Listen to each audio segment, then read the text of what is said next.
Welcome to another video explaining the universe using the particle model.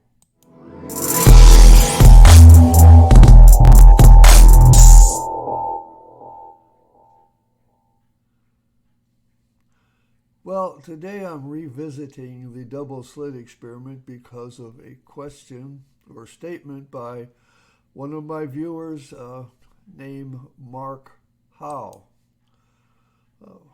I hope I'm saying your name correctly, Mark. He states, after watching Young's double slit experiment, part 3, the detector, which you get at this link, it's one of the most popular videos I have. He states, did anyone consider the slit itself? It's made of atoms, correct? They have weak and strong nuclear force, yeah?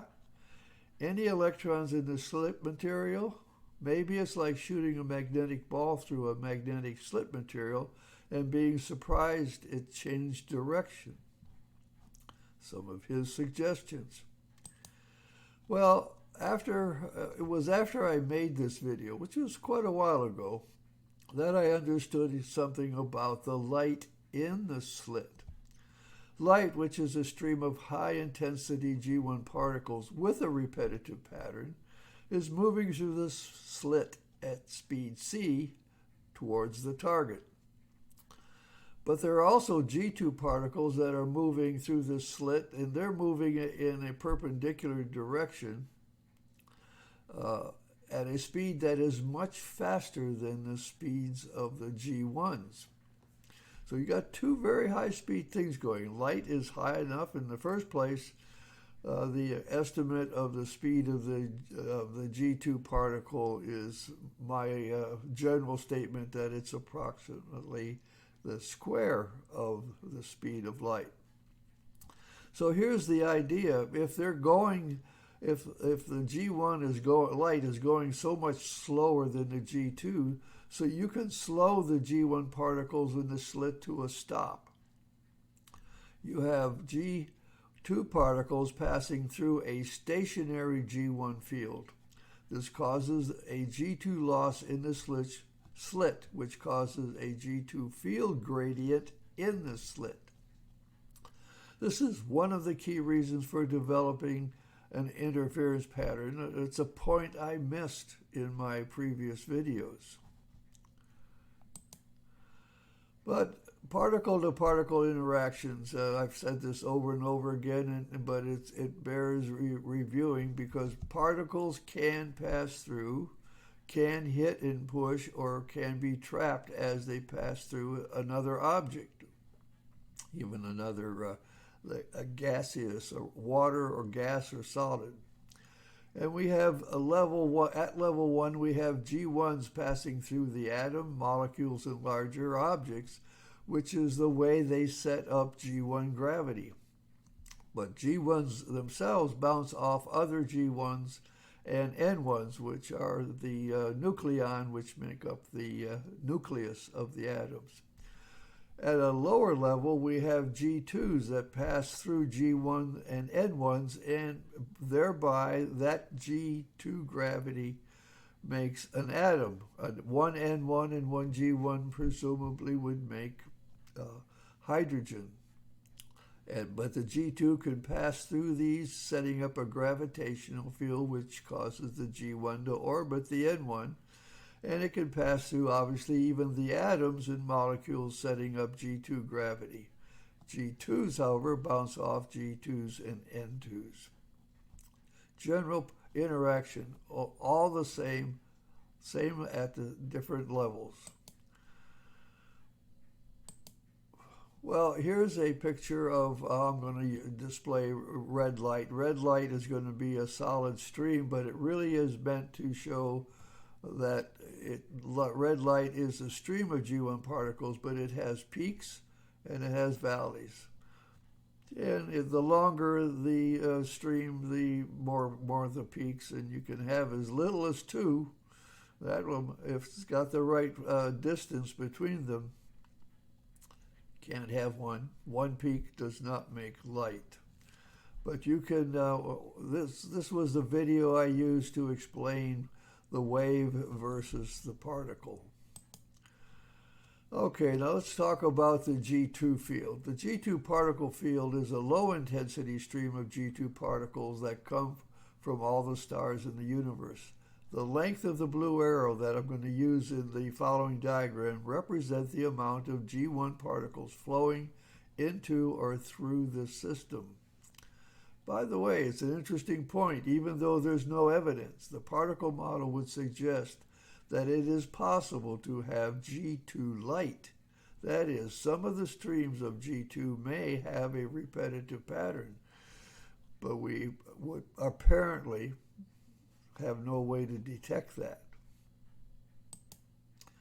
So here we have a single slit with red laser light going through, and these are streams moving in this direction towards a target. This is the screen. We have G2 field all the way around, and by the way, it can affect the light as it moves through here. There's a G2 field possible because there's a lot of light there. So there's a gradient up here as well as here, but this is where the main analysis, the main bending happens, because we know it all comes out in different directions here. So you got G1 streams of light here. You got this is a G2 stream of particles with no repetitive pattern. You got lots of them here. They go through here and they lose some. They're going to lose a lot more here and lose some more until they get out this way. Does the same thing the other way. Well, what happens in the single slit is if everything's well balanced, you've stopped the light, and you've got this stopped and these moving at a very high speed. Then what happens is that you got these two, the number here and the number here are equal, and if this is balanced here, you get to a center point where the forces on the particles are equal. Hence, a lot of the particles go straight through and create this one strong light in the middle, with a few of them being bent around it. But you end up with a gradient here where there's a strong force here and it gets weaker and weaker. And a strong force this way gets weaker and weaker until they're equal. So you got this force pushing particles this way, you got this force pushing particles that way. And they even push, here they push that way. This stream pushes, gets to here, it's still pushing that way. This didn't disappear and that disappear, it continues on. So it creates this gradient which causes the light to bend, creating an interference pattern. The light in the slit, as Mark Howe asks about, becomes one of the primary factors because G2 particles do act gravitationally with G1 particles. Now I just stuck two of these two together and made a double slit. Everything else is the same. G2 is flowing all the way this way, all the way that way.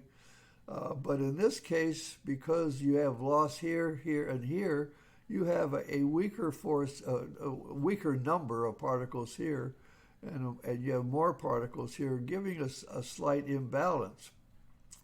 I didn't move this line, but predictably it should move to the right because it'll take a lot more time for the loss this direction to match the loss here. So this moves to the left, to the right, excuse me, and this moves to the left. So there's a slight imbalance, but they're imbalanced in opposite directions, which is, it would be better, I suppose, if they were perfectly balanced, but they're not.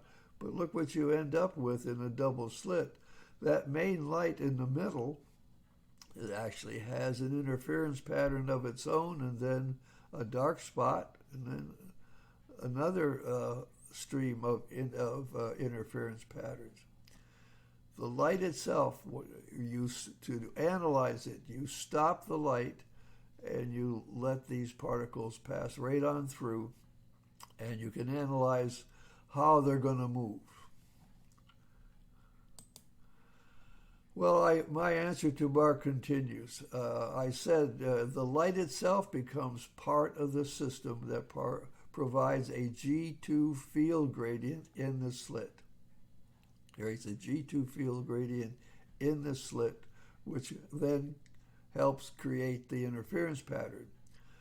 Then I skipped over to level 1. This is level 2. I skipped to level 1 to calculate the next position of the planets in our solar system.